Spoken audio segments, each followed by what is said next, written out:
Об этой встрече поклонницы казахстанского бойсбенда «Меломен» грезили давно, и вот красотки добились своего. Сегодня они не только получат автографы артистов, но и исполнят любимые песни дуэтом с музыкантами. Это караоке на желание. Проигравший выполняет все, что победителю взбредет в голову. Поехали!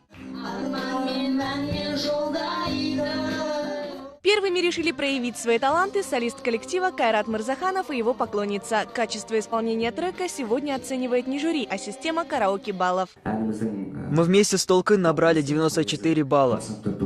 Посмотрим, чем удивит другой красавчик Жигер Аубаев.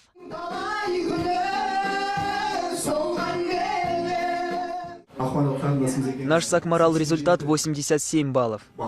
Неплохо, однако, как ни старались остальные пары спеть во все горло, побить первый рекорд никому не удавалось.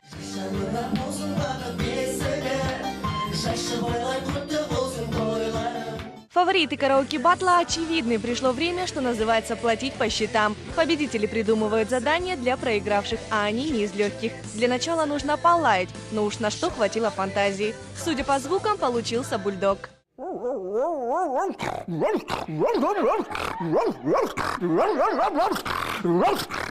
Да, этому исполнителю хоть в актеры, а вот каким было второе желание от лидеров вечера. У нас Габит самый спортивный, пусть он сделает 100 отжиманий.